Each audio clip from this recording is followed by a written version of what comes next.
A solution to world hunger. Progress through philanthropy. This is a video outlining how billionaires can assist in ending world hunger. Recently, the head of the United Nations World Food Programme, David Beasley, called out billionaires to play a part in combating world hunger. In particular, he focused on billionaires like Elon Musk and Jeff Bezos. Beasley stated that he would require just $6 billion to save 42 million people who are currently on the brink of starvation. In reaction, Elon Musk posted on Twitter that if the UN World Food Programme could outline how $6 billion could end world hunger, he'd sell Tesla stocks and donate the money for the program. Without focusing on the fact that this move has the potential to inspire a globally coordinated effort towards eliminating world hunger, I would like to outline a practical means by which Elon Musk and other responsible billionaires can contribute to urgent humanitarian causes, and assure that their financial contributions go directly to solving the cause that they generously donate to. In order to encourage billionaires to part with their money, they must be assured that every single dollar goes to the designated cause, and that the most practical strategies are implemented to solve that particular cause.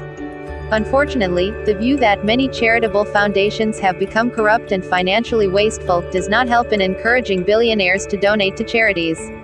Chapter 1. Direct charity programs. Since charities have become notorious for misusing donations, the best strategy for persons like Elon Musk and others to assure that their donations go directly to the actual cause is to start a charitable foundation themselves and administer the cause that they desire to contribute to. These direct charity programs will give billionaires control over the humanitarian cause that they prioritize, while giving them peace of mind that their money is not being misused or skimmed by charity organizers. This concern is evident in the fact that Elon Musk required David Beasley to use open-source accounting to reveal publicly how the World Food Programme will use his $6 billion donation. And so, it is advised that Elon Musk and other billionaires start charitable foundations and administer the cause to end world hunger themselves, instead of simply giving billions of dollars to existing charities. Chapter 2. Dividing up world hunger into manageable jurisdictions. The task of ending world hunger can be enormous, and therefore, to not dissuade billionaires from taking on this immense undertaking, it is advised that they be assigned to a manageable jurisdiction. In order to structure this humanitarian effort in an organized and practical manner, the charities developed by billionaires should be assigned to specific jurisdictions, like assisting the victims of starvation in the eastern Congo, or the hungry-stricken population of Kabul, Afghanistan, so that the cause can be broken down into a manageable and discernible task. If world hunger is broken down into specific identifiable jurisdictions, then different charities can adopt different regions, and assist the vulnerable populations there, until the vision of ending world hunger is complete. This strategy gives billionaires a clearly discernible task, while giving the public the convenience of monitoring the progress achieved by these billionaires, and their assigned charities. Chapter 3. Developing practical and sustainable means of ending world hunger. Since world hunger is a continuing problem that cannot simply be solved by sponsoring a few warm meals to a victim of starvation, practical and sustainable methods of combating starvation must be pursued in order to attain any long-term results. Therefore, the solution to world hunger is not just to source water and food for starving people, but to also give them sustainable means by which to provide for themselves. This can be achieved by developing farms, orchards, and a robust natural ecosystem. Therefore, what is required is for assigned charities to strategize on how to develop permanent food sources in the regions where starvation persists. Here is a list of sustainable strategies which, if implemented, can eliminate starvation within the regions of eminent concerns. 1. Assigned charities should identify nearby sources of fresh water and develop a means by which to transport it to those in need. If there are no nearby sources of fresh water, which is usually the case, then assigned charities must seek to develop alternative sources, such as filtered seawater or weather manipulation to produce recurring rainfall. Access to drinking water is a critical aspect in the long-term struggle to end world hunger. This correlates with the overall need to find alternative sources of drinkable water, since it is estimated that a global shortage of fresh water is imminent. Therefore, advances in water filtration technology should be a top priority issue for governments, charities, engineers, the relevant experts, and everyone on Earth for that matter. Since our planet is predominantly oceans, filtered seawater would naturally emerge as one of the main sources of water for the future population of Earth. 2. Charities should develop massive farms and grow fruits and vegetables that are compatible to the particular region. Fruits and vegetables which contain the required nutrients within each serving, and those that can have multiple applications, should be prioritized for their increased effectiveness at reducing starvation. 3. Charities should develop methods of rearing livestock, which is compatible to the particular region of focus. Cattle are generally recommended, due to its huge quantity of meat when butchered, along with being a source of milk, and requiring only a food source of simple vegetation and water for sustenance. 4. Charities should unite the effort to tackle climate change with the effort to end world hunger, by planting millions of fruit trees in the regions where starvation persists. Fruit trees with a high harvest yield, high levels of vitamins, a high calorie count, and harvesting seasons which collectively span throughout the entire year, should be prioritized for their increased effectiveness in eliminating starvation. Additionally, charities should also seek to stimulate a robust natural ecosystem in these regions where starvation is predominant. This can occasionally act as an alternative source of food for the people in the region. This can be done by introducing diverse organisms and developing a robust and balanced natural ecosystem. Additionally, rehabilitating the population of marine life should be pursued for coastal areas and fishing villages, where the population experience food shortages due to overfishing.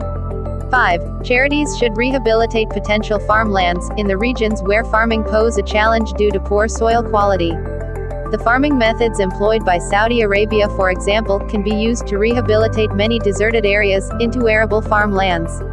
Additionally, methods of weather manipulation can be implemented to gain consistent rainfall in these regions.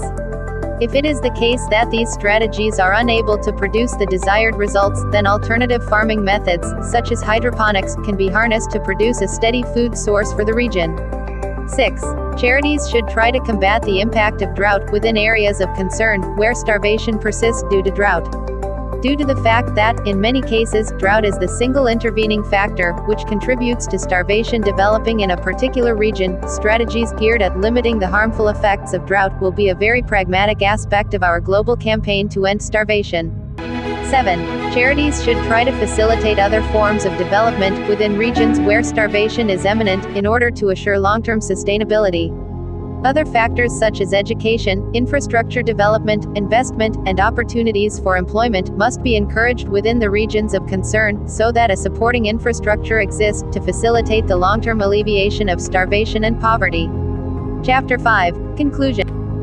The idea of billionaires coming together to feed the starving people of the world is no doubt the biggest news of our time, and if pursued, will go down as the start of humanity operating on a higher level of consciousness, where we all practice a responsible means of coexisting peacefully and interdependently as a species.